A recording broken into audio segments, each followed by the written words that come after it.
Good evening, everybody. John here at Havoc Maker Studio. Hoping you guys are having a great Friday. So I owe you guys a bit of an apology. On Monday, when I got back from my trip, I'm trying to make sure I got the dates right. I had intended to do my giveaway for the quarter three.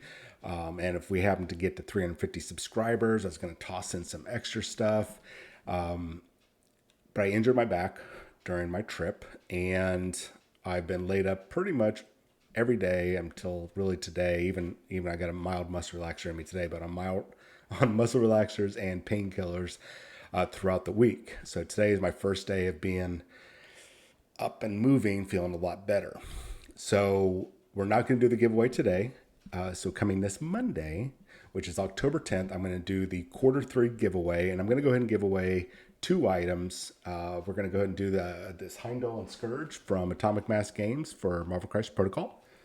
And we will also do this photography light box that I got from Reaper Miniatures. So we're going to do both of those on Monday. Other thing, I want you guys to go ahead and jump down, especially on this particular video, just blast it in the chat. I would like to, starting November 1st through probably December 31st or maybe through Christmas. Screw it, we'll do it through December 31st. Once a week, do a giveaway, whether it's just a couple small miniatures, say from Reaper Miniatures or Nolzer, the WizKids Nolzers, Marvelous Miniatures, or even their new framework miniatures, the D&D multi-part plastic kits, all the way up to big stuff like the 30th or 35th anniversary Games Workshop model coming out with that Black Templar Marine impaling the orc. I don't know if you guys have seen that on the Warhammer community page. We're going to have access to two of those. Even up to some big stuff like a box, a couple board games and with miniatures in it, and the Quinjet. I'd like to get the big stuff when we get closer to Christmas. But if you guys like the idea of a weekly giveaway starting November 1st or the first Friday of November all the way through the last Friday of December, so that's about 8 weeks of giveaways. If you guys like the idea of that, put it in the comments below. If you don't like the idea, don't put it in the comments below. But if you like the idea, put it in the comments below and let your friends know, because we're going to have some other goals between now and then. Once we hit certain goals, we'll get bigger with the prizes as well. There's more of that coming on Monday. So just a preview, because I got a lot of product dumped into my lap over the weekend and even this week. So I've got so much stuff, I don't want it here. Does that make sense? We'll do a picture of that on Monday after we do the giveaway so you guys can see all the stuff that I've got saved up for you guys. All right. So let's talk about the Sentinels that are going to be coming out for Marvel Crisis Protocol on October 14th. That is next Friday. Definitely not today. And I definitely did not go to my local store, Texas Toy Soldiers, to pick up the Sentinels today. I definitely did not try to do that. So last week, the Sentinel Prime Mark IV Team Tactic cards dropped. We've already seen the character stack cards, so I'm just going to do a quick review of these Sentinel Prime Team Tactic cards before we get into the new Team Tactic cards for the Sentinels that just dropped yesterday. So I think about at least 3, possibly 4 of these should probably make it into at least your 10-card Team Tactic decks if you're going to be running the Sentinels. I think all these are really good. I had reviewed the Cassandra Nova Team Tactic card. The only one that was really worth a spit was Mental Domination. It really doesn't have a lot of synergy with this group. So I put that one out. We're just going to focus on these 5, and then we'll look at see what other ones what might be good to put in there. And next week we'll do a series of videos, hopefully, my top 5 picks to be in the Sentinel affiliation whenever you put down to play a game. So, because right now we're taking a look at the Sentinel Prime is threat 5, so that's 5 points. And if you want to squeeze in, because why wouldn't you, 2 other Sentinels, because you can run 2 other Sentinels, they're 4 piece. So that's putting you at a total threat of 13. The average threat played in games, at least all the recorded games from tournaments and such, is a 17, followed by, I think, 19 was the closest one after that. So at 13, if you put all three of those models in and Cassandra Nova, who is a 5, that's putting you at threat 18. So that's just outside that range. So we're going to take a look at what other characters we can look to squeeze in there. I think Cassandra Nova is a good squeeze in because she kind of fills in a couple gaps that the Sentinels have. But what are 5 other characters we can slide into this group, especially when we take a look at the Sentinel Prime's Team Tactic cards. So I'm going to actually start with the one that really caught my attention, that really kind of plays into building up that roster and then your squad for the actual game, is Under Your Skin. So what you're going to do is take a non-allied Sentinels affiliated character. So whatever character put in there, for example, I'm going to use Quicksilver, and you'll see why. So he's not obviously affiliated with the Sentinels. And so if you're using the Sentinels affiliation, that character gains the nanite token and becomes a Sentinels affiliated character. So once they're deployed, you get rid of the Team Tactic card, and they gain the flight and immunity to poison and bleed. Plus, they have the Sentinels affiliation. I think this is really a good card, especially if you're going up against somebody that just likes to toss around poison and bleed. I've been seeing poison pop up a lot recently, but I think the flight is really good for those characters with some really good movement that you want to get into range really quick. I mean, can you imagine? Because I don't think Quicksilver has web crawling. He might. Correct me in the comments below if he does. But if he doesn't have that, can you imagine Quicksilver with the flight ability? I mean, having that long range movement, that the abilities to move really far just with his superpowers and such, on top of his movement and the flight, you're going to be passing over terrain, dodging stuff, grabbing tokens, grabbing objectives, and it's going to be really hard to touch.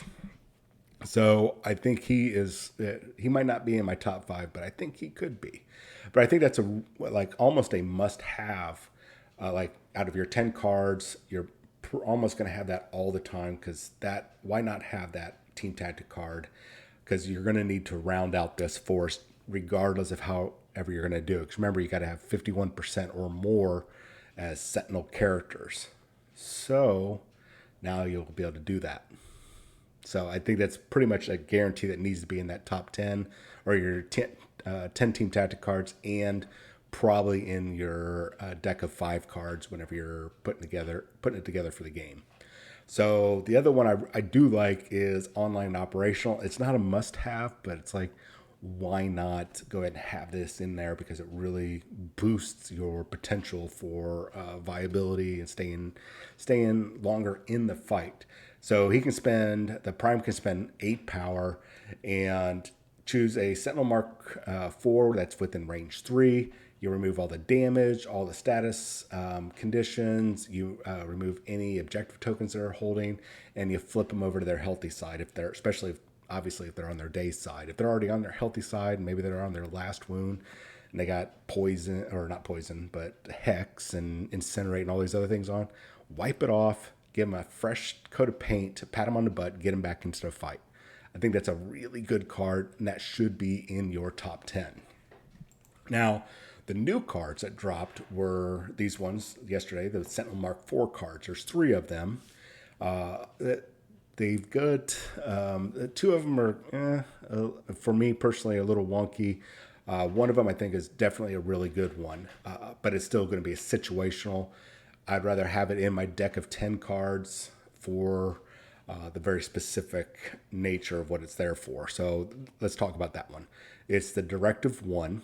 And during the power phase, any number of your allied Sentinel characters can spend 1 power. And if you spend at least 2 power, right, you can play this card, and until the end of the round, until everybody has gone, enemy characters don't benefit from stealth, which is very annoying, An example, if you're not aware or you're not really familiar with that ability, usually you have to be within range 3 of a character to be able to target them if they have stealth or something similar, right?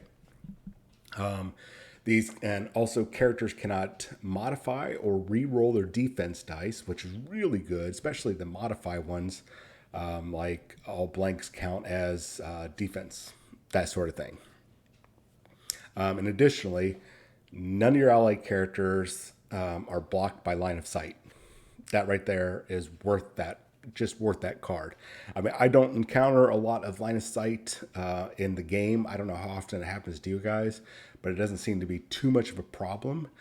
Maybe we need to go over the minimum that they recommended terrain. You guys might have issues with line of sight. I just don't encounter it all that often. Maybe I'm just lucky, but still, I'd rather have that ability than not. And that's just one card out of 5. Efficient machines is one that might, depending on what the makeup of your group is, may or may not make it way in there.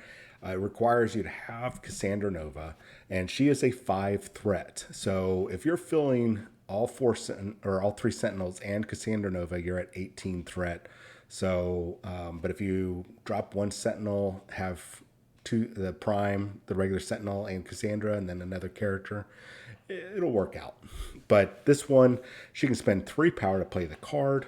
Kind of a cool card until the end of this round. So you want to activate it right away. That way you can get the most out of it.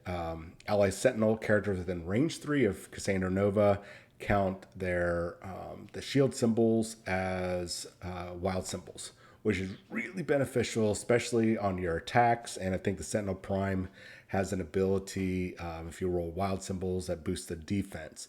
So that's a really good card, especially if you're going up against a really heavy-hitting power team like the new Hydra, how it's starting to shape up, or even the Black Order. This would be a real good boost to that. The next one is it's a little long-winded, but bear with me. It's scrap metal. When an allied character with the Sentinel programming superpower would be KO'd, it may spend 2 power to play this card. You're going to roll 5 dice. All right. For each critical success, each hit, and each wild symbol, all other characters within range 2 of this character, the character plays that card, takes a point of damage. So it's like, oh no, I'm going to blow up, and everybody takes a bunch of damage. But additionally, all other characters within range 2 of this gain a stun condition. The character that played this card is then KO'd. So it's kind of like I don't want to say a self-deleting type move, but he's gonna blow up, or you're gonna be KO'd. I'm trying to avoid certain YouTube terms so I don't get strikes or banned or whatever. But you're about to be KO'd. You know it's happening. You play the card. You blow up and you hurt some people. Hopefully, that one it sounds really cool. I might put it in my 10 cards, but I don't see it being very useful unless I know I'm going up against somebody that's got a lot of close combat stuff, or they're going to be getting in close range. It just doesn't seem like a really good one to count on. The other 3 or 4 cards, efficient machines, that'll be dependent. But the directive 1, I think, is one that should really be in there. Under Your Skin and Online and Operational, I think those 3 are really must-haves for your Sentinel affiliation. You guys let me know in the comments below. So that's going to wrap up this video. So Monday, come hell or high water, or I'll get a special guest on here to do the video for the giveaway. If something happens over the weekend, I stub my toe and turns out I've actually broke it and I've got to go be in the hospital laid up in the bed or something. I don't know. I know I'm raising death flags, but we'll see how things go. Regardless, we will have a giveaway video on Monday, and depending on your guys' comments over the next week in this video and on that giveaway video, we'll maybe do giveaways every week starting the first weekend of November all the way through the last weekend of December. So that should be about 8 weeks of giveaways, 2 to 3 or between 1 and 3 items a week, depending on the size. So let me know what you guys think. Anyways, you guys have yourself a great weekend, and I will chat with you later. See ya.